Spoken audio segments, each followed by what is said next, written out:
morning and greetings from IIT Madras Heritage Center. We are here today in the center for a conversation with Professor Arcot Balakrishnan, who was professor and head of the Department of Chemical Engineering of IIT Madras. He is now retired, and we are going to have a conversation with him about his experience in IIT Madras, and through his eyes and experience we will try to find out part of the history of IIT Madras. Welcome, Professor Balakrishnan. Thank you very much, Professor Kolar. You graduated from the University of Madras in chemical engineering from the AC College of Technology, and then you went to University of Waterloo, Canada for your Masters and PhD. And there you worked with a very great name in heat transfer at those times, Professor Tay. And also Professor Terry Hollins. Okay. He was in the University of Waterloo? Yeah, okay. He was in mechanical. Because when I got my PhD, I became a research engineer in mechanical engineering with Mike Yovanovich, George Rateby. Big names at those times. And your area of research was basically heat transfer in general, but particularly in fixed beds and fluid beds, at least for your research program. Then you expanded. Much later. When you came back to India, and for 10 years you were actually in industrial R&D, if I can say. I was a consultant to BHEL and other organizations. Fishner, for example. You were there. And there also you continued, but on a more applied level with your heat transfer equipment and heat storage BHEL systems. was with the R&D center in Hyderabad. Yes. So we built many prototypes there at that time. AKG was the... Dr. A.K. Gopalakrishnan was the director at that time. So when you came back from States after your degree, you worked, basically I'll say industry, mostly R&D, but in Fishner you designed other solar thermal power plant and all. So my first question to you is, why did you decide to shift from an industrial R&D background to knowing very well you have to do fundamental research in the IITs? What prompted you to shift, and also why IIT Madras? I think the answer is in your question itself. I wanted to do fundamental research. Okay. See, applied research is okay, but you work in a team and you don't get individual recognition. Yes. Whereas if you work in an academic institution, your work is recognized as your work. I get that point, but industrial R&D leads to real technology development, whereas fundamental research, contribution to fundamental knowledge. See, what happens is, for example, I'll tell you, with Fishner, with their principles in Stuttgart, we designed the 300 megawatt solar power plant, but it was never built. Actually, that was also one of my questions, but now I will raise it. There was a 10 kilowatt solar thermal power plant in IIT Madras, I think the first of its kind in India. And it was supported by Professor A. Ramachandran, who was a DST secretary, and this was there in BSB. So now my question is there something, what is it about research in India which doesn't take fundamental to technology development, which is necessary for the country? Imagine 40 years back we started solar R&D in IIT Madras, we should be proud of that. But as you said, nothing much has happened. Nothing much has happened. So in that context, because you have been into research, why is this happening? Or why has this happened so far? Both in terms of industry and academia. It is not a question of the research workers. It is more a question of management. Management of research, translation of that research into products hasn't been good in our country. But that you also mean some policies from the government has to be set in, or the industry should take the lead in this? Industry should take the lead, and industry, you see, in those days it was mostly public sector undertakings. Yes. And they should have been given enough freedom to take decisions on their own. That argument is still going on. If you read the paper today, yes, same thing they are saying about HAL. Okay. the freedom for the management was not there. This is actually an important point for me, because the next question therefore for me is, in your experience, for example, how do you think, what has IIT contributed, IIT system to the country in terms of fundamental research or applied research or even industrial development? 30 years you are involved in research, you have been editor of many journals, you have seen a large number of articles from various, India and abroad. Is there a fundamental difference between the research approach in the West, where you did your PhD and had contacts also? Coming back to our department, so when you came into our chemical engineering department, so how did you see the difference between the industrial research atmosphere and here, and what immediate feelings that you had when you came? See, when I joined the institute, it still was very much the kind of institute which was there when my father was director and subsequently. Since then, it has changed a lot. The faculty members, many of them, I could recognize the names and I could put a face to them. So that was a major difference. Is there today you see a little bit more emphasis on applied research in IT system in general, IIT Madras in particular? Or should it be so also? It should be so, but I think it's the other way about. People are going into more fundamental research. People are talking about soft materials, soft gels, things like that. But not necessarily developing the technology, or even in collaboration with industries, not much. No, they can do that. They can. They can do that, and I'm sure they will. So we are today, because this had been, if I may say so, a complaint against the IT system by industries and other people. What is that, given all the resources, human resources and the funding over a period of time, still we are going in for technology import in many crucial areas. So hopefully in the future it will change, because again, because you have been associated with full-fledged research here in IIT Madras. A complaint, if I may say so, was that all education institutions, but in India they look up to IITs. The research itself is derivative or imitative. You also had a cooperative program, Indo-German project. Yes. Because this idea was set up by the Germans. I want to ask you, what was your experience and what was the contribution of that project? Oh dear. There were very few Indo-German projects came up, but even now we are in continuing that relationship. It was on CFCs. Alternatives to CFCs. So Professor Ulrich at Karlsruhe and Professor Srinivas from Mechanical and myself. Because Indo-German cooperation has been a very big support for this institute. Even now it's continuing, and we said last time that it's a very unique, IIT Madras is the only institute which is continuing its relation with its starting partner. And Germans take pride, saying this is a wonderful cooperative effort. So can I ask you a question about when you joined the institute and who the professors were in your department at that time? Because I'm not familiar with that. Yeah. Professor Verma was there, Professor Subbarao, Professor Ramananda Rao, Professor N. Subramaniam, Yes, sir. and many people like that. This was in which year that you joined? 88. 80. Yeah. Professor Y.B.G. Verma. Yes.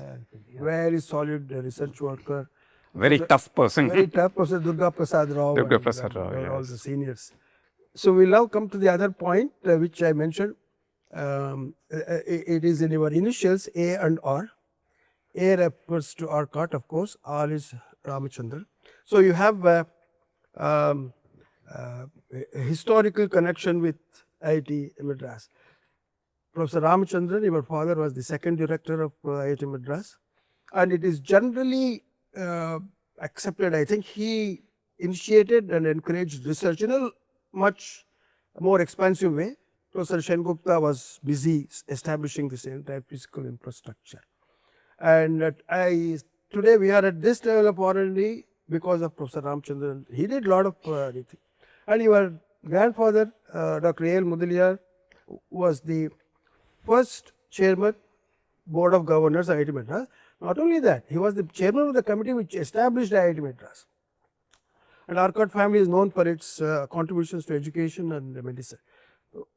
So you had, did you have a kind of a, what is it called, inner view of these things when you discussed with your father or grandfather about the IIT system? What is your experience? You know, in our family, those days, we were encouraged to debate, take the position of a devil's advocate. And that was quite surprising. And since you mentioned my grandfather, my first visit to this campus was in July 1967. I just moved from Bangalore to AC College. That afternoon, I did not have any classes. I had come home. My grandfather was leaving for the third convocation. Then he asked me, "What are you doing?" I said, "Nothing. Change your clothes and come." So I came with him. That was my first visit. I think Rajagopalachari was the chief guest. For the convocation. For the convocation. And that was a time, it was very fortunate. I was introduced to Professor P.C. Varghese, who introduced me to Professor Francis. I mean, Father Francis. Who was Lilac College principal. And you have another unique distinction, if I may say. You are an IIT campus boy. Your father came in 67, so obviously you came in. And from here, you used to go to the AC college and all. So, how do you think the campus was at that time? What was the kind of life? Your mother was also very active in the social life of the campus. Oh, that's a difficult question to answer. The campus was very beautiful at that time. And today, as I was coming in, I see so many improvements. The physical environment, actually, yeah, there's more vegetation we can see actually. Although some time back there was some discussion about it. We have many more trees and different kinds of vegetation, and the deer are still there. And the snakes, I saw one this morning. There's a black buck right here. I was a student here in the 70s. I could see the hostel avenue, for example. We could see the last hostel from Krishna, but now you cannot see. So full of trees, avenues, and all that. But you never lived in the campus, am I right? I mean, after as a faculty member. No, I did not. You have been. That was for family reasons. Yeah. My wife was working, my children were going to school in Guchapet. So it would have been convenient for me, but inconvenient for them. As Kolar also was asking, so any other particular interesting anecdotes you can give us from your, as a campus site and later as a, there should be many, but interesting. It's surprising I'm sitting here and talking to you. Why is that? I should have been dead 50 years ago. I had a habit of coming back by bicycle to the director's bungalow. I'll go up, take a bath, come down to the veranda. At that time, the veranda and the lawn were almost at the same level. And I would just put a fan, I would not put a light, and sit in one particular chair. That one particular day, something struck me. I put a light, and there was a snake coiled up on the chair. Oh my gosh. So we are also very happy that you are here today with us. And in the process, you are getting so much of it. That should have been quite shocking. That's a very unique experience because we have, of course, everybody knows there are lots of snakes in the campus. I've run over snakes on the road, on the bicycle, on the car, and everything. But there have been no other major. But you went through some. In the department itself. Yeah, in the lab. This was in the lab itself.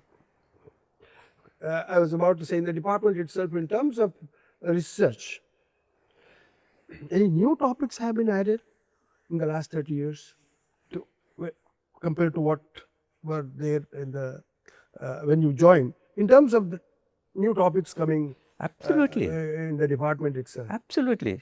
It's never static. It has to move. For example, mechanical operations lab. Most chemical engineering programs still have a mechanical operations lab. Today, we don't have a mechanical operations lab. We have a particle technology lab.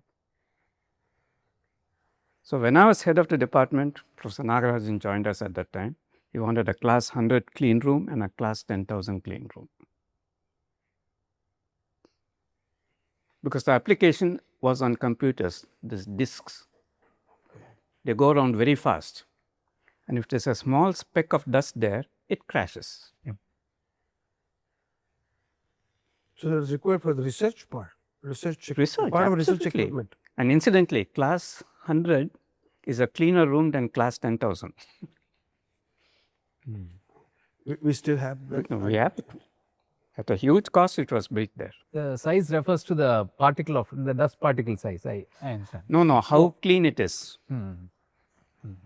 Oh, the number of particles. Number of particles. Yes. You had tremendous interaction with lots of professors, both in India and abroad. Even Wally Minko is still there.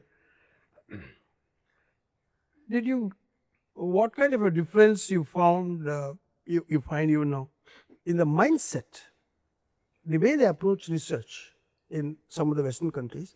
And also, by the way, you were associated with the Asia Pacific Center for International Transfer, edited the regional journal on energy.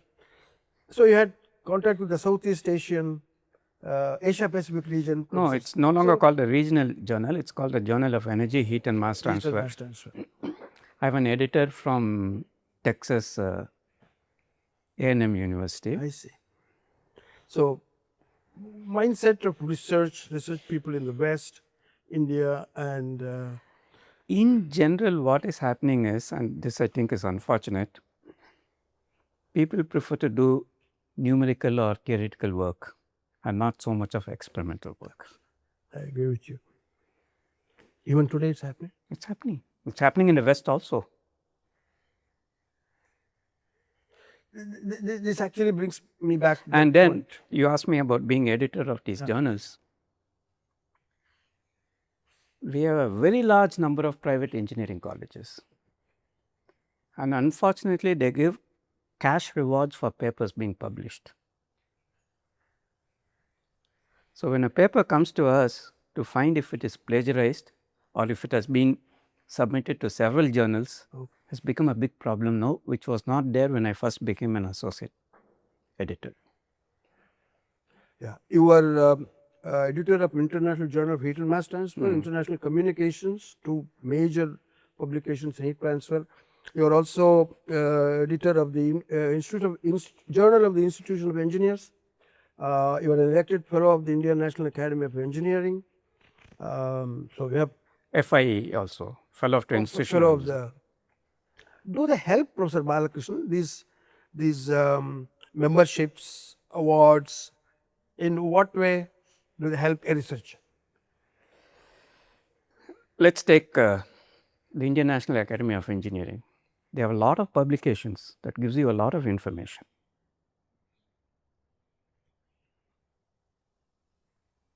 And their books, sometimes you have to pay for them, but only members get them. They are extremely useful because the chapters are written by experts in the field. The 26th Indian Engineering Congress, which was held in the Bangalore Palace, I was asked to give a lecture on sustainability. What do I know about sustainability? I got a lot of this material, read it up, and gave a speech, and it is remembered to this day. So they are contributing. My thing was sometimes it's a very personal thing that these could be decorative. Meaning?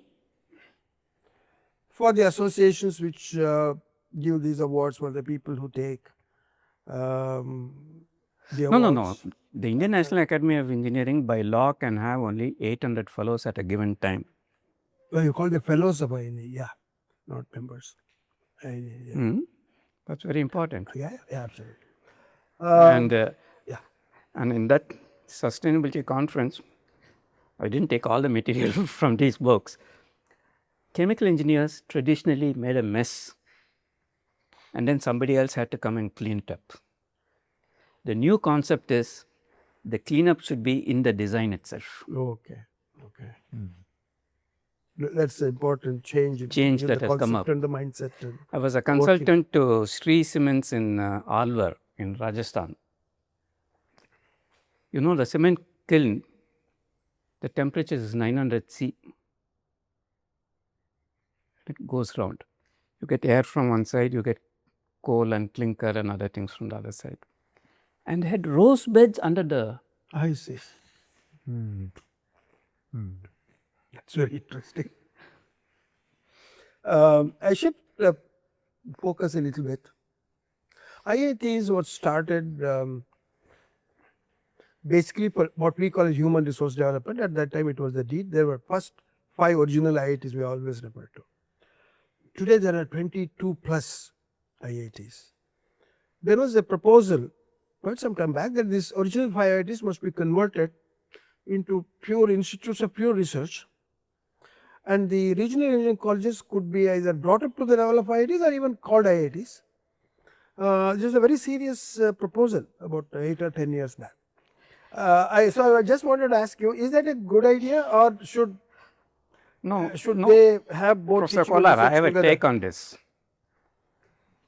IITs should be institutes primarily focusing on research, postgraduate teaching and a little bit of undergraduate teaching. Little bit of undergraduate. NITs should be primarily undergraduate teaching and doing a little bit of research. Postgraduate teaching and research. I don't think anybody in MHRD knows about this. Have you proposed this idea? I have told many influential people and they have spoken. Yeah. That's a new idea that I'm getting, because at that time they said NITs will be converted and basically for teaching, and this would be for research. So you think research and teaching, they go together? Research helps teaching. They have to go together. I won't be a good research worker if I don't go to class every day. You don't think it hampers your focus, concentration on the research? I think it helps. You can ask my student. He will say, how do you know all this, sir? Your fundamentals are so strong. Yeah. Because I've been teaching. And when you teach in a classroom, the person who learns the most is the teacher, not the student. I agree with you. So I also say that in the classroom there are 2 learners, the student and the teacher. And every time you teach the subject, you learn something more with interaction with the students. So that's and it's really good in the IIT system because the students are smart guys and ask you such questions which sometimes you don't know the answer to. And you have to tell them, I don't know, I'll refer and come back and tell you in the next which you have class. taken for granted, and nobody, then you say, oh, I never thought about it. I think that happens to all the teachers. I have to admit it. That's all.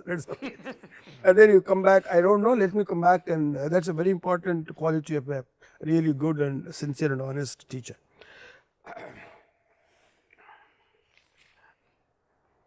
Whereas in the non-IIT colleges, they'll say, oh, just sit down. Yeah. No, don't disturb me. Don't ask me questions. Right. Okay, I'll say something now which you may like to hear.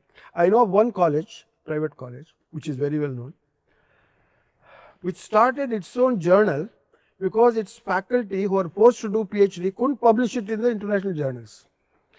The boss asked, why, what's happening? Sir, it's not being accepted. What should be done? We'll start a new journal. So the faculty were told to do some work, whatever, and publish it in that, and minimum 2 or whatever was required, and it's accepted.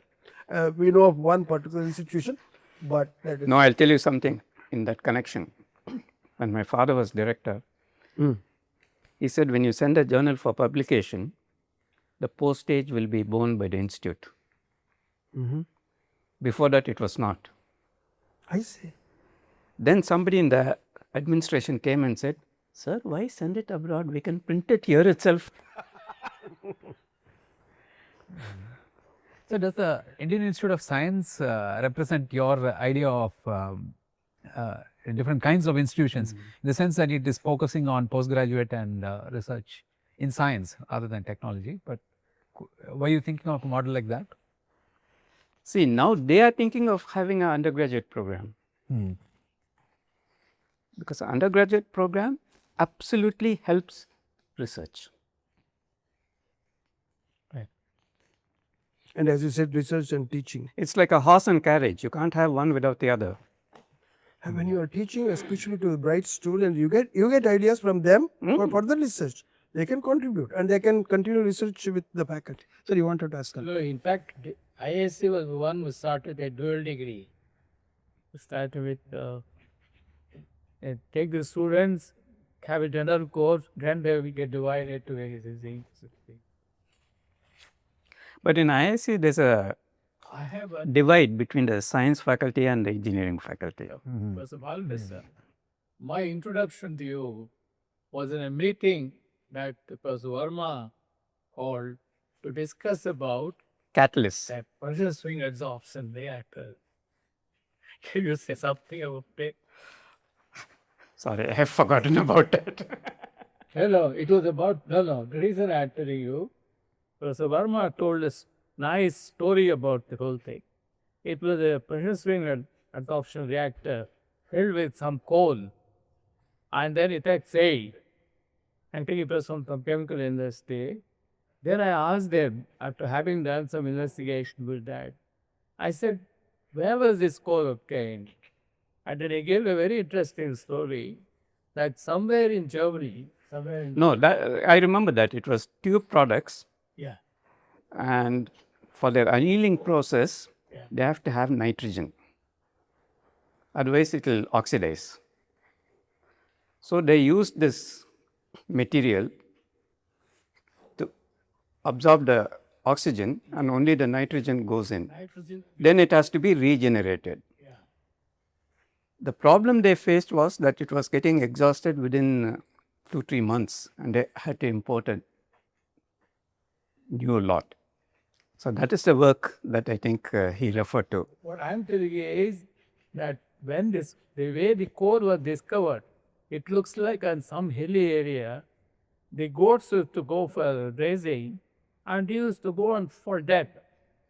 They used to go dead. And then they wondered because the boats were going other hills but were not dying.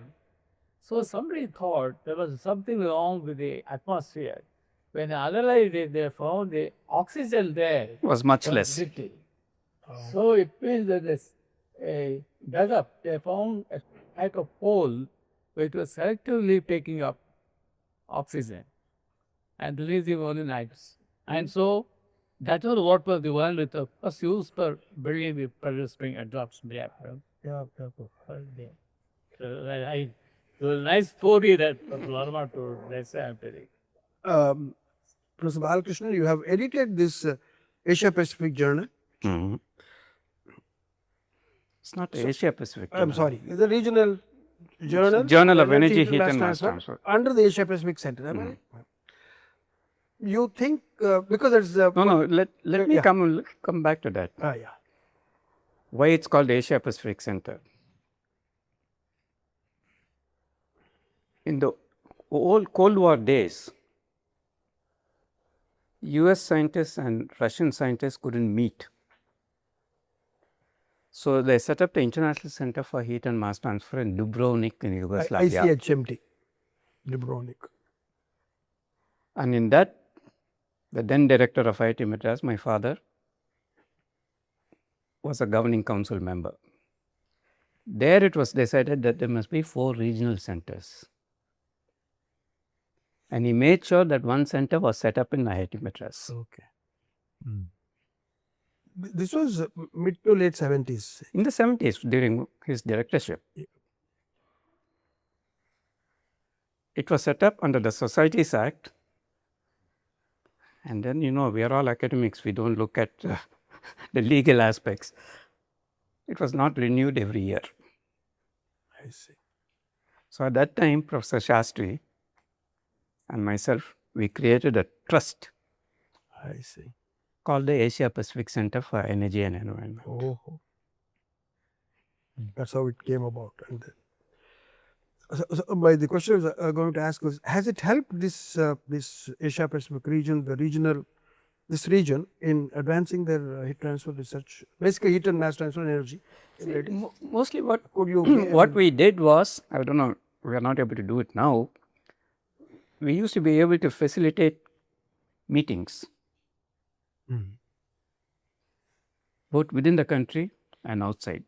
Every year in different cities in Southeast Asia. Yeah, absolutely. I'll tell you, we have gone as far as Japan. We have gone as far as Australia, Townsville, James Cook University. We have gone to University of Technology, Malaysia, Johor Bahru. Different places.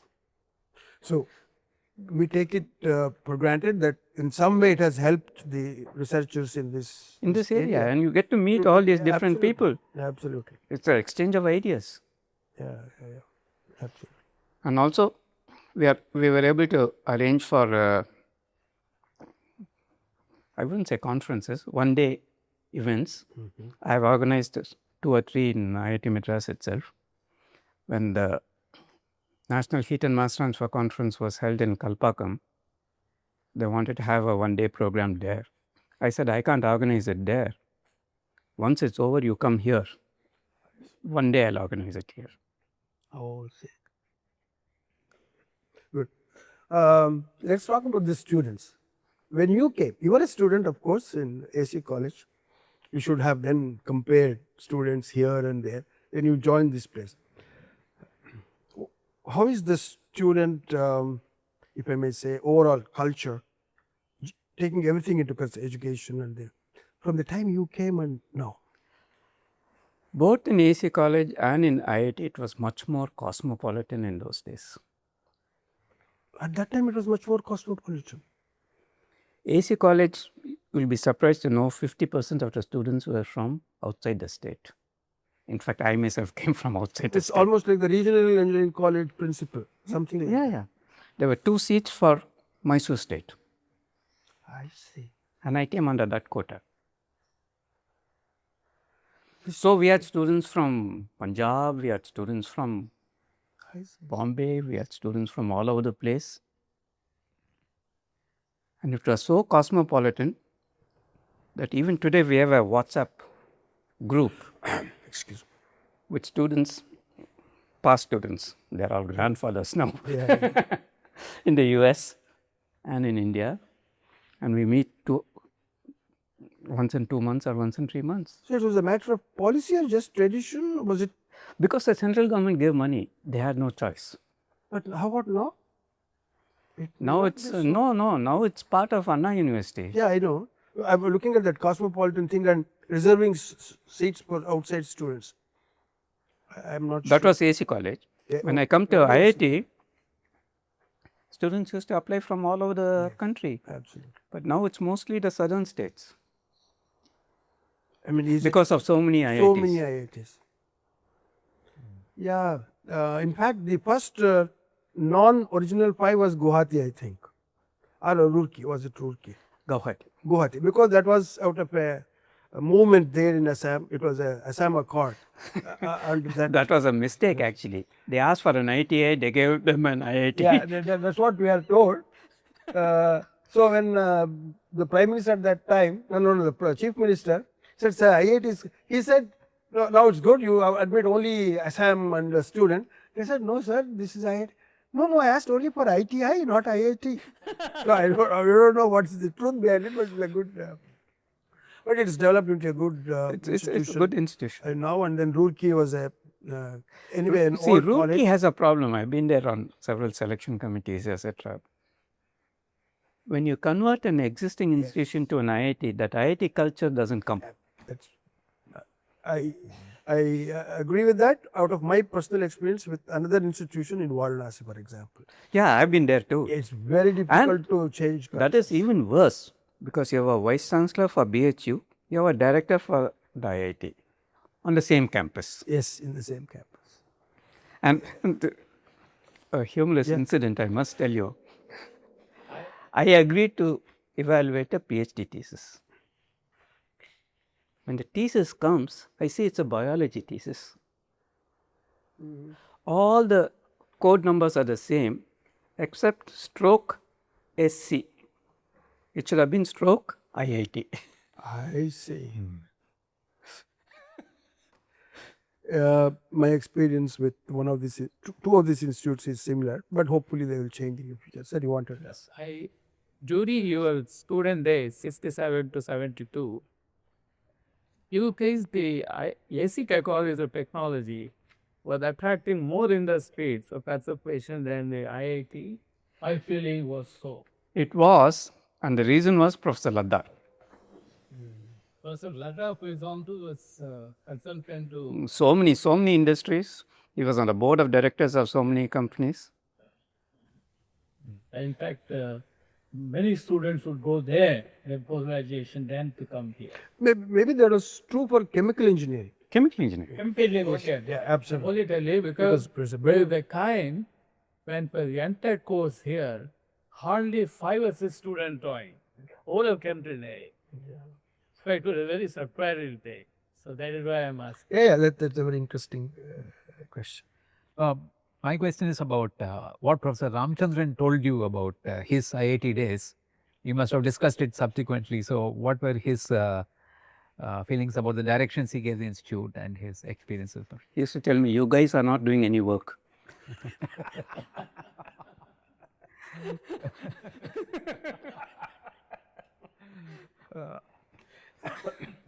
Yeah, that puts it in a nutshell. But actually, once I mentioned this earlier, once he told me, Kolar, forget about the past, forget about the past. I was, cribbing with him that nothing is happening in coal, it's very important for the country, nothing is happening. Somehow there's too much focus on renewable energy. It has its own role, but we can't get away with coal. Forget the past. What do you want to be done? He's just, so this I have noticed in him and many others. Don't cry over the past. Okay, that's the situation. Don't analyze. Now let us see what we can do for the future. He asked me, come on. He said, you want me to call the Ministry of Coal? What do you want me to do? I was taken. I was not ready for that answer at that time. Oh, he was a man of vision. I think everybody in this institute, staff, faculty, administration, even today they remember him with great affection and respect. But there is a little bit. What he says, it sounds like he was a man of action too, apart from the vision. No, absolutely. Would you agree, sir? Yes. He would always run. He would never walk. Yes. In his suit. I have never seen him without his suit with the. Hey, he looks so smart. I'll tell you very frank. I felt so proud of coming to IIT Madras because of him. And he interviewing us in the PhD committee, registering us. I said, IIT Madras director is questioning. Registering me. That was a big thing for a young research scholar. I was only 22 at that time. And then he was associated with my lab, heat transfer lab. It was a great feeling, and as he knows even his own experience. And also, you must understand one thing, in those days, number of PhD scholars were very small. And he introduced the doctoral committee, and he presided over every doctoral committee. And then subsequently he has told me that when he went as secretary DST, he said, as long as I was in the Institute of Science, I knew only my heat transfer. It was only in IIT I learned all the other areas of engineering and science. By visiting the laboratories, being on the doctoral committees and so on. And that helped me there. Oh, he was the first DST secretary. He started the non-conventional energy sources division, which is now a separate ministry. ministry. Then he went to Nairobi. Tell us a little bit about your grandfather, because as we were doing research for this coffee table book and heritage center, everywhere we used to find his name, and the planning committee chairman at that time. Everybody used to go to him finally. So we don't know much about his personality. He was a great administrator, vice chancellor. Can you tell us something about him in terms of those qualities and which also affected the IIT system? No, there's something unique about him and his twin brother. Neither of them were engineers. But their contribution to engineering and technology is tremendous. Okay, that's very Ram Samadhyar, when he was member of the Viceroy's Executive Council, set up the Council of Scientific and Industrial Research. He knew India was getting independence and small and medium enterprises would need technology. This was mid-1940s. Just Yeah, before mid-40s. CSIR came up at that time. At that time. He was the first president. And he appointed Sir Santi Swarup Bhatnagar as the first DG. This is news to me. I think this is not well known. This is not at all well known. S.S. Bhatnagar's name is well known as the first DG. director DG, but the Professor Mudaliar had a role in that. That shows their again vision, you know.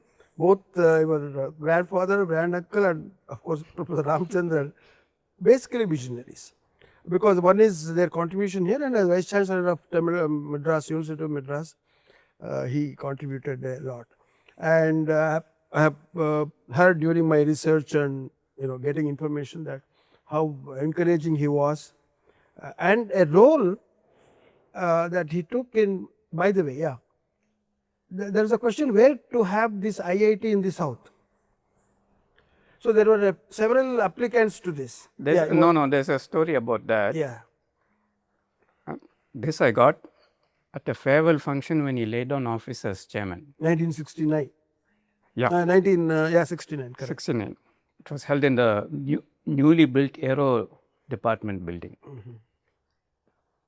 So there he explained how it came about. He was on the council of the Indian Institute of Science, Bangalore.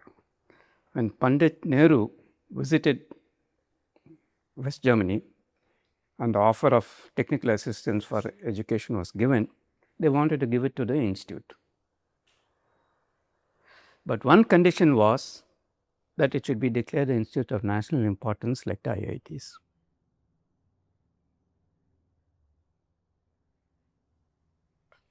But the Tatas would not agree. They would lose control. I see. So to this day, it's a registered society. Yes. Yeah. How it was started was the Maharaja gave the land. Tatas initially gave what at that time must have been substantial amount of money, but they kept control of it. So the government didn't want it.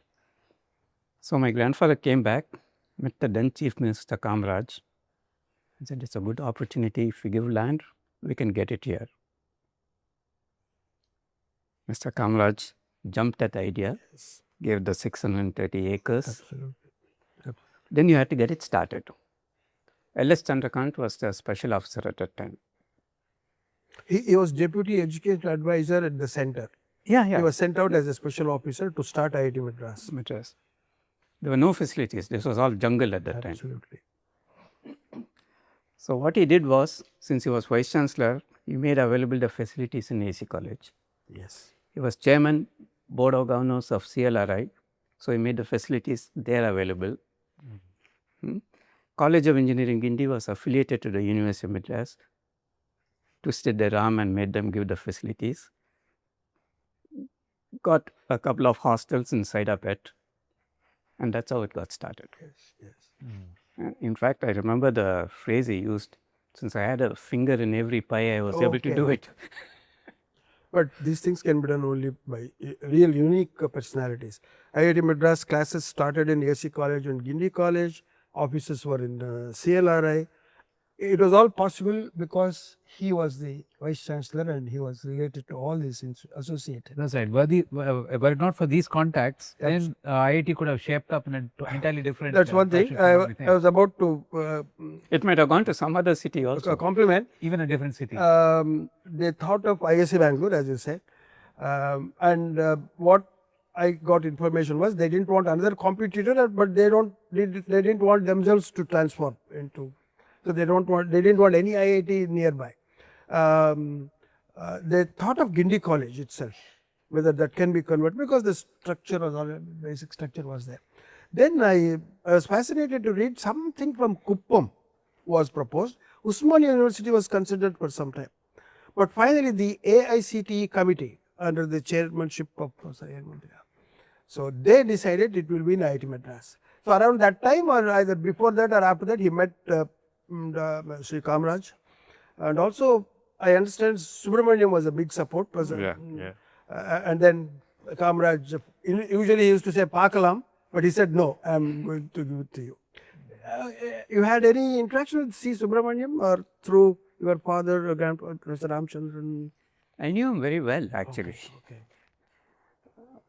He was a great supporter of IIT Madras, uh, as we know. my father had a very close friend, Mr. V. Kandasamy. I don't know if you have heard of him. He was in the UN also. He was his classmate in College of Engineering, India. Then he was in the UN in New York City, and Mr. Subramaniam had come for dinner there, and I was there. So I sat like Oh, this. okay. Okay. You. So at least as I was a student and later faculty member also, Mr. Subramaniam used to come to IIT campus. He was very fond of this campus. He inaugurated the computer center in 1973, November also. So IIT Madras was a great deal to the Arcot family in that sense. Starting from the origin of I heard establishment. you mentioned that Dr. L. Mudaliar was chairman of AICT at that time. Did you mention that? Yeah, that's what He was. Yeah. Dr. he was. Dr. A.L. Mudaliar and Mr. A.L. Mudaliar Yeah. make the difference. This was Dr. Mudaliar only, he was chairman. Meeting was held in Madras sometime in 56 or 57, and a decision was taken to have it in Madras. And there's always a condition from the central government that free land must be given, whoever gives. So Kamaraj was prompted, and I don't know whether R. Venkatraman, he was industries minister at that time, whether he had any role, I am not sure. But Subramaniam, his name has been mentioned. Yeah, but Mr. Kamraj was the deciding authority. Yeah, definitely. Why this is important, Dr. Balakrishnan, is that I, again, from whatever research material we have, there was some opposition to IIT Madras being located here in this environments by some well-known people from Madras itself. So my information is that Mr. Subramaniam kind of talked to them or something like that, and one of them was Rukmini Devi Arundel. I tried to find out. I went to Kalakshetra and Leela Sampson. I asked her. They don't have any records, but it seems she said, "How can you, kind of almost violate the surroundings?" She was brought to the campus by I don't know who. They showed her the plans and all that. Maybe even Sengupta. After the decision was taken, she was the president of the World Vegetarian Congress also at that time. So she was satisfied at least the way the IIT Madras developed, and that we were taking care of the Environment. flora and the fauna of IIT. Even recently, I asked a very big person connected with Kalakshetra, can we have some records of this? But they don't have. So there, it happens to all new institutions. We have been very close, and you were close with the two personalities who were associated with the establishment and the running of this institute, and you have contributed for 30 years to this institute. That's really very remarkable. And you were in the, as you said, even though you were not an IIT Madras at that time, you were brought up in the IIT campus, went to Vanwani school. No, I didn't go to You Vanwani. didn't go to Vanwani. My brother went. Oh, okay. And he was classmate of so Varghese' son, what's his name? Koshi. Kushi. He is our Dean of Administration today. Sir, you want to ask? We have little Bit more? information on Mr. A. L. Mudaliar. Can you tell us more about him? See, Mr. Mudaliar. He's a MSc in chemistry from Presidency College. He joined the ICI, Imperial Chemical Industries, rose up to the level of chairman. And he was always in industry. He had good contacts with industry. And he was the founder chairman of Titan Industries. And he served for 13 years as the chairman. And it really grew up very well at that time. And Xerxes Desai, who was the MD, who spoke when he passed away, he said, in the 13 years since, we have had 13 chairmen. Oh, I see. Let me ask you again a little bit, coming back to research. Now that you are not officially connected with IIT Madras, you can look at it, I would think, more objectively. Because we are talking about IIT Madras. What do you think of the quality of research that's now on? That's a loaded question. I know, but we will take care of it. I really wanted to know, especially because you are associated with research all the time, and you have been witness to this and what is happening other countries and all that. I mean, at least let me ask you, there's a scope for improvement. There's always scope for There's improvement. always scope for improvement. Yeah. Emphasis is changing, as it should. To contemporary problems. Yeah. What is more relevant? See, ultimately, what a faculty member wants to do is get a student a PhD and have a few publications. So you'll do whatever it takes to get there. Yeah. So, you know, And there's nothing wrong with that. nothing wrong with it. So I always research for a PhD and research to actually tackle practical problems, you know. Is it that this is true? Many academic institutes all over the world, I would think, they're happy with taking students, doing research through them, or sometimes independently, paper publication. But the real contribution, even in terms of basic research, for example. Not basic research. You see, what I did recently was I went to Sriharikota for the very first time with a former PhD student of mine. They have what is called this cryoless mass flow meter. Now, the rocket is brought into the launch pad and the fuel can be loaded only in the last 24 hours. Otherwise, it can explode. On storage. No, you don't load it into the rocket beforehand. Okay. So, the flow rate has to be very carefully monitored. And it is all done remotely, 500 meters away. Because it is all cryogenic, it's cold. Sriharikota is quite hot. So, there can be problems. So, you stay far away and do it remotely. But this mass flow meters must be very accurate. And the loading is done till the last 5 minutes. I see. It's amazing. You have to see that. They're imported, but sometimes it doesn't work very well. And recently, not recently, the last few years, I've been working on flow boiling in narrow tubes. One of the applications is a space application. How do you change the orientation of a satellite? You pump in this fluid, sometimes you make it boil, sometimes you make it condense, and it changes the direction.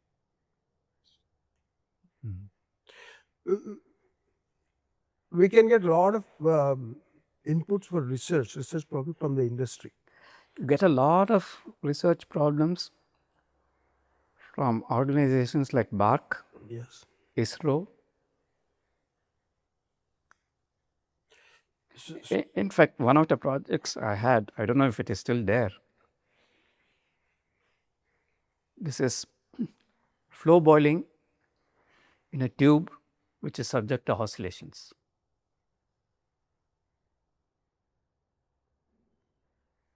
What is the application? It's a defense application. Naval ships have to go in all kinds of weather. Sea waves keep tossing it around. A lot of sloshing. Sloshing. And what happens to the boiling characteristics? Many times, pure academics, we miss some of this practical aspect. So, what do you think in the last 30 years? Academic institutions in general, IIT Madras in particular, interaction with industries. Definitely there have been some improvements. What are your views on that? What is it that can be done to further it? For real, finally, you know, nothing happens if you don't develop the technology in terms of a process and a product or a device. What do you think with all your experience? What can you? The main problem that I found during my years here is that when an industry comes, they want a solution immediately,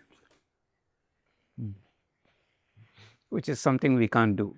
We have our teaching, we have our regular research, academic research, etc. Yes. And we have to sit and work out a solution. And they are also very reluctant to pay. Pay. They're saying you're getting paid by the government. Yeah, I used to say this, even now I say it differently. They wanted the solution yesterday. They come today and they will never pay, or they will pay very reluctantly, if at all. So there is a lack of, in my words, confidence, mutual confidence doesn't seem to exist. It exists. Actually, our ICSR has helped a great deal. Okay. They have helped us a great deal. Yeah, exactly. And the other thing is, we don't have a good organization to help us get patents. One of our distinguished alumnus, Subra Suresh, he is now a professor in MIT. He worked in Brown University for some time. He did his PhD at MIT. Then he was at Brown University. Not a single patent. Then when he went back to MIT, within 2 years, he had 11 patents. So you mean even in the United States, different universities? Yeah, have absolutely, different, absolutely. In IIT Madras, now we have at least a patent cell or something in the ICSR. We never heard of patents till 7, 8. Well, we didn't emphasize those things because I think it's a culture in India, I don't know, or it's a lacune. Our research is for everybody. We don't want to have a patent and sell and get money. We publish it and that's the end. The moment you publish it, you lose You the can't patent. patent.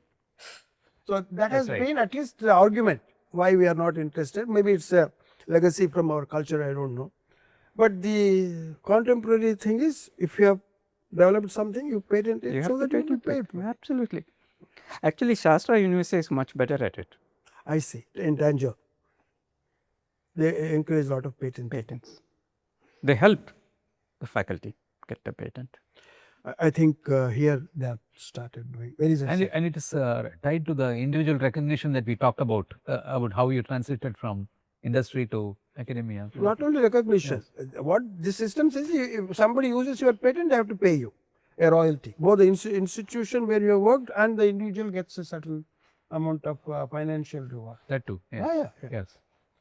This is especially a Western idea. We didn't. The other thing is, you don't take a patent for patent's sake. It should be sold to somebody and used. There are many patents which simply remain as patents. A large number of them actually. Very few really get to, because the industry has to be satisfied that it works. They have to test it out, and then the further developments have to take place on that. Maybe we still have a long way to go where industries would simply come to us, the institutions, with confidence and of course money, say, look, not yesterday, but take 1 year, 1.5 years, 2 years, but I want the solution. But I have seen, you also have seen, been in some national committees, the industry also takes the easy way out. If it is already available, we will buy it, but we don't give funding for further development in our own country. This is a twin problem I have seen. So one can argue this way or that way. But there is no question that IITs in general and IIT Madras has contributed greatly, both in terms of fundamental research, applied research, and now patenting is happening. A lot of industry-oriented problems have been taken and solved. Industry is very happy. That's why today we are number 1 in the country. This also was something which I wanted to ask. With your interactions with lots of people, professors, not people, professors, and was there any time this point came up? Why IITs are not in the top 100, 200, or whatever? I think they were too polite to ask me. Yeah. They know it, but they said, look, we don't. Is it important to be recognized as one of the top 100? IITs are doing very well without that. But I don't have too much of faith in these rankings also. Okay, yeah, that's exactly the point, yeah. We know what we are. We don't need Times analysis to tell us you're great or not great.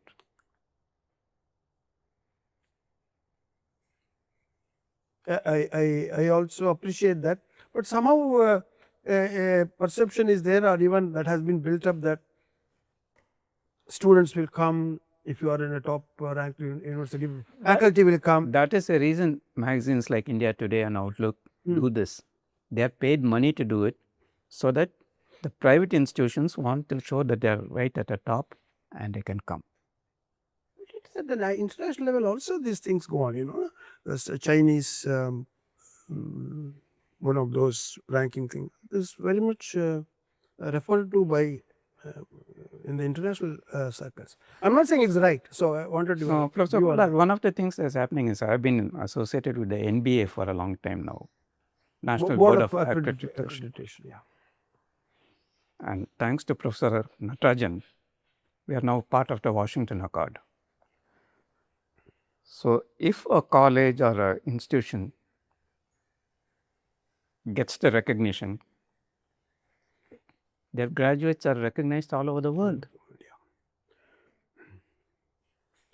This actual Washington Accord was in 2013, 14 or so. No, much No, earlier. officially we became We members. became exactly. I Only 2012 or so, I was on one of those reviews for the BMS College of Engineering in Bangalore, and we had 3 experts, one from Australia, one from Canada, one from South Korea, to see how we were doing it. Oh, I see. They were observers. Observers. You had a committee to. See, I and I don't know who my partner was, one from Punjab University, I think, a Sikh gentleman for chemical engineering, our Professor V. Ganeshan and somebody else for mechanical, like that. We had to go through the review process according to the procedures given to us, and they had to be satisfied. It was under the chairmanship of Professor Shastrabuddhe. The ACT chairman at that time? No. He was from IIT Bombay. Then he went to SV Sahasrabuddhe. Yeah. And another team went to NIT Trichy under V.S. Raju. At the same time. That was the observers. They were satisfied and we became members of the Washington Accord. Yeah. You know, now we have set up a teaching learning center here in IIT Madras with the Professor Anand's guidance and support. We did that before this accord was signed. So when this was brought up, of course, quite a bit of discussion. So I will now ask you this. You are a researcher and a teacher. We are taken into IIT system, any system, without really knowing how to teach or being trained. We do it on our own and we think that. So you think there is a need for training IIT faculty in teaching? Because teaching is an important part of, or is it okay just leave it to them as we are doing now? My own experience was my first year or first 2 years was miserable. I was a very poor teacher, I know that myself. Today I can go into class and teach with 5 minutes preparation. So over a period of time with you improve. You improve. But what has happened under the Washington Accord is that a very definitive kind of process of teacher training is being proposed because, as you said, this has to be globalized. So our students, teachers can go there, others can come here. So sometimes we are doing that now. We wonder whether it is this uniformity is okay, and especially for the Indian ethos, we have our own socio-cultural traditions, whether a teacher must be trained in what one would call as a Western concept of learning. I think it should be, absolutely. It's a matter of debate. We are doing that now from IIT. We were the leaders. IIT Madras we started. Now other IITs have started and they are getting a lot of funds. But what is lacking is, this could be also because you are a researcher and you are a teacher. Research in teaching methodologies to suit the students, because we say we are going from teacher centered to student centered. These are the hot terminologies used. See, now. the problem is the issues in a country like the US and the issues in a country like India are very different. Yes. For this accreditation, an expert is sent only once a year, maximum twice a year. Here, in the last 4 or 5 years, I've been 20 times because there are not enough experts. So, what do you do? There's a huge backlog. There are too many engineering colleges. There's a backlog of No. experts. Many engineering colleges know they won't make it because it's very expensive for them. Expensive. Yeah.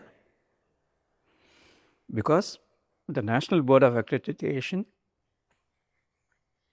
pays your airfare, pays a 3-star hotel fare.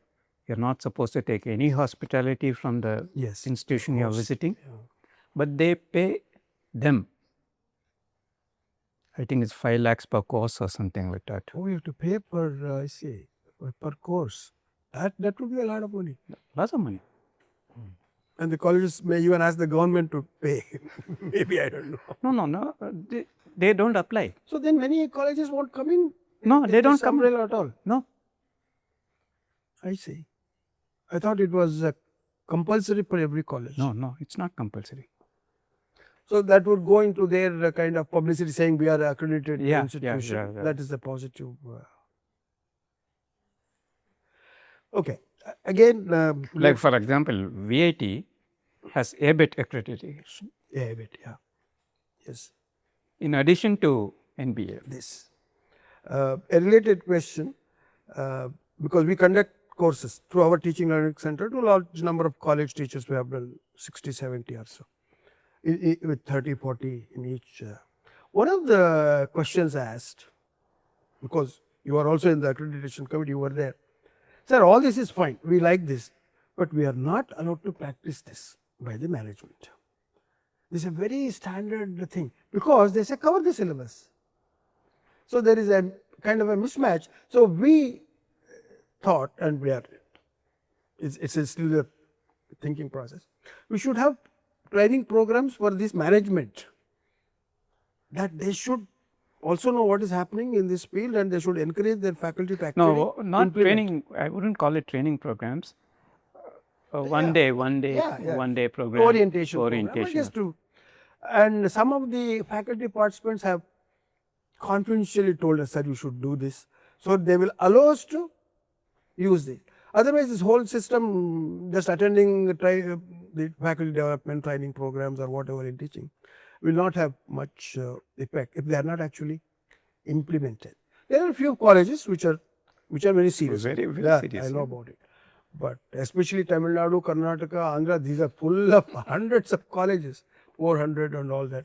Maybe it's difficult also to implement. So, your overall picture of your stay here in IIT Madras campus, as a faculty member in the department, how has it been? May I also add the question that were you involved in other activities which are attendant on the IIT life? Like, Professor Swami was involved with the JEE exam or with co-curricular activities. Yeah, I was president of the Alumni Association. What were the hats you wore? Yes. President of the Alumni Association.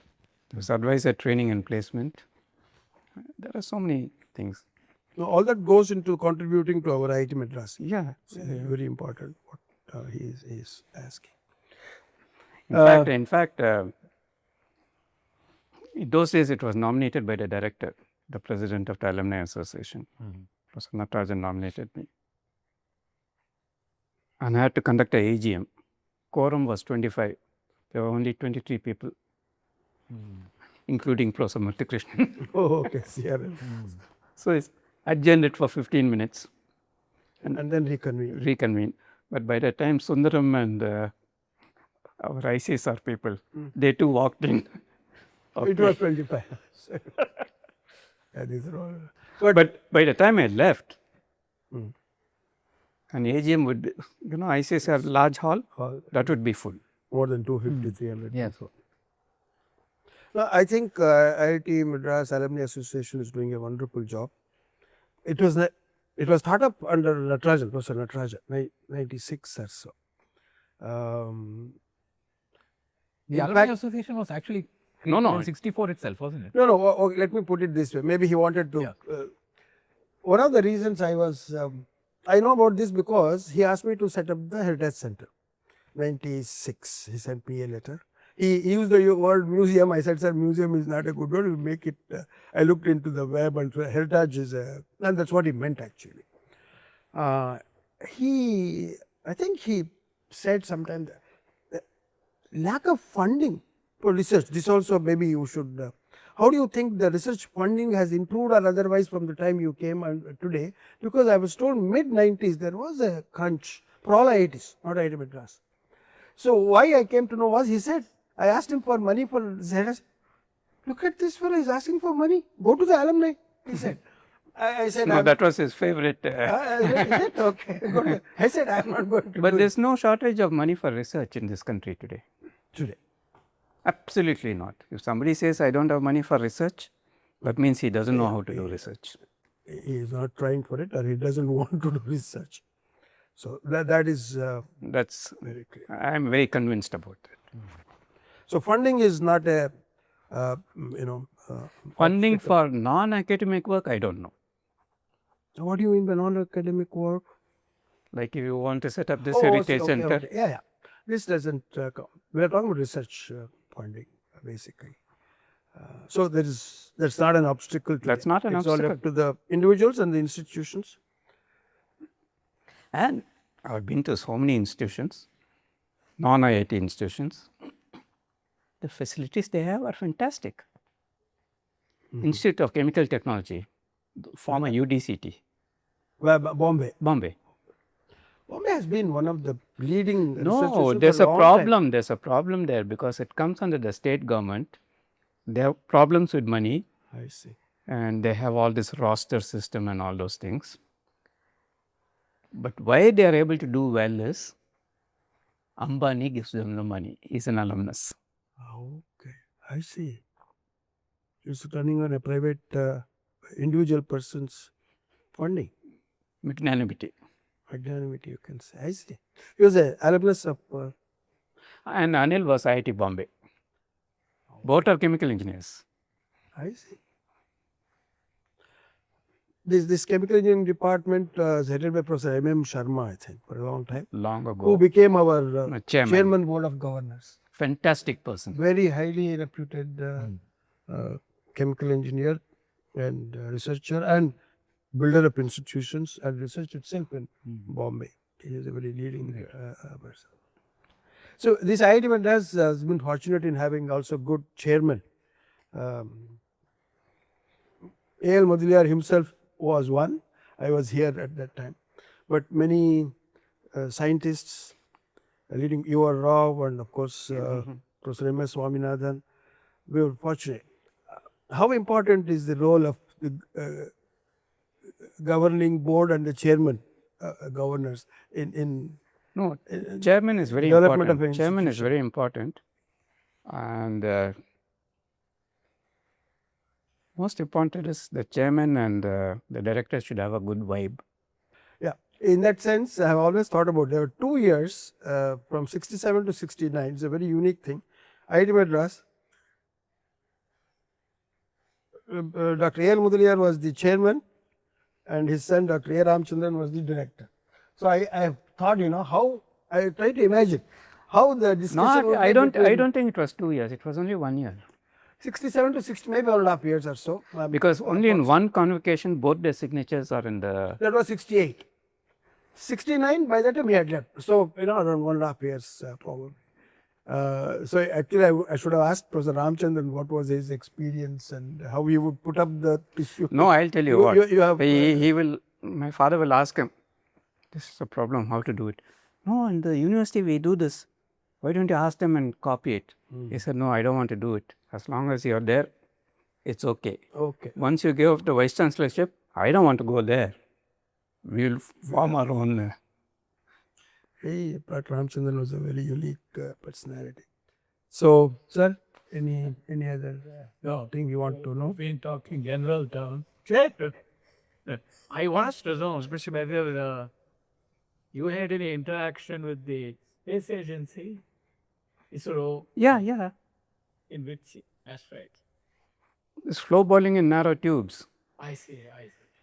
that is for orientation of the satellites.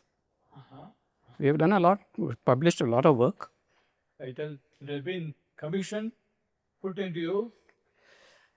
I like working for these government institutions because they review the research every 6 months and they use it. Whereas you get money from the DST or someone else, you give them a report and that's the end of it. Is it?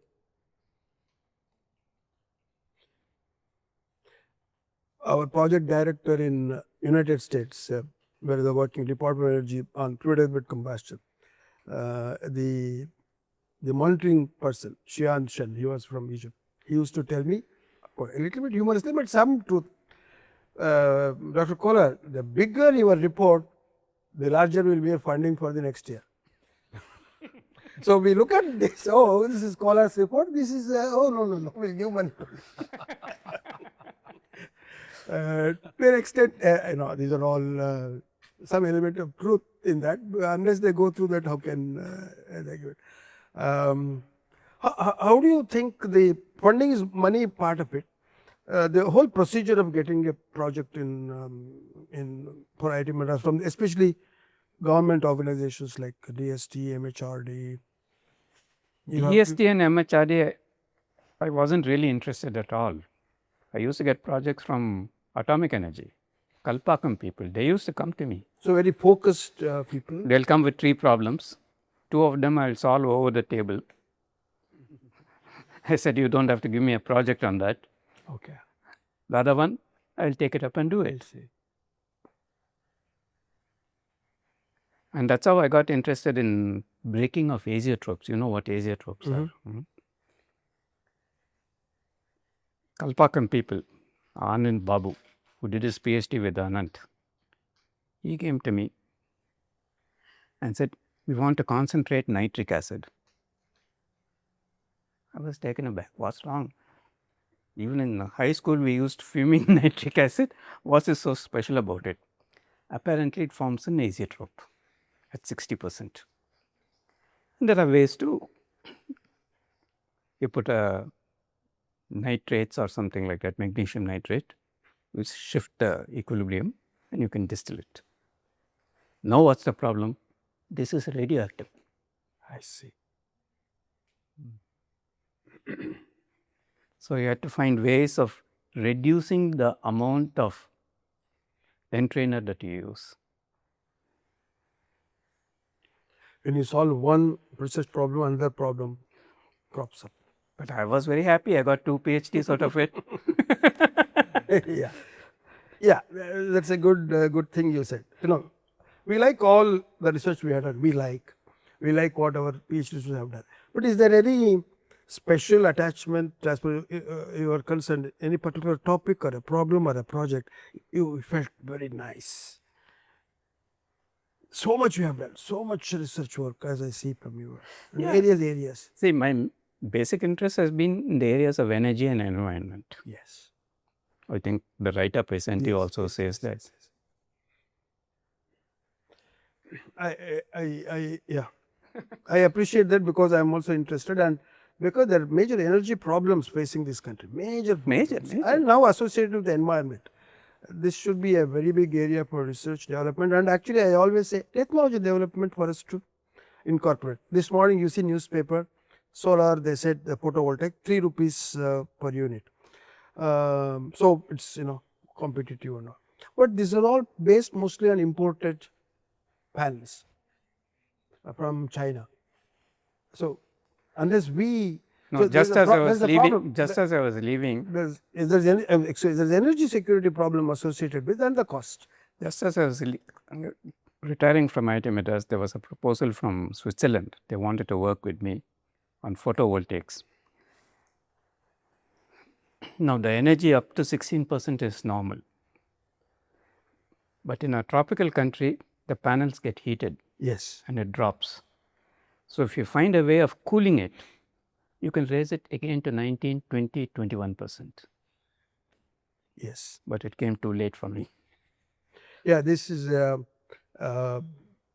Actually, therefore, a solar photovoltaic panel can be used for what he says cogeneration.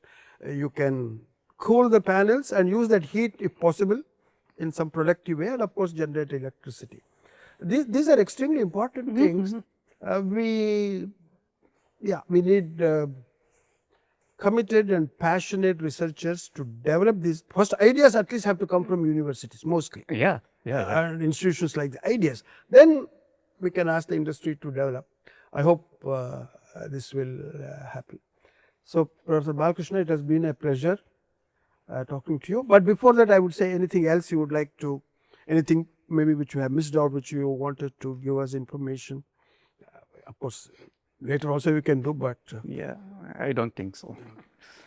I was at that point I was asking that overall this I have felt so. IIT Madras gave me a sense of complete freedom to do whatever I want. Nobody from the top said, "No, you should do this. You should do this." This is very important for a researcher. No. I have to repeat what Professor Anand said.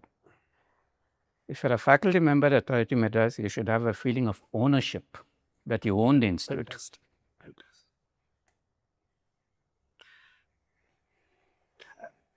It's your institute. Yes.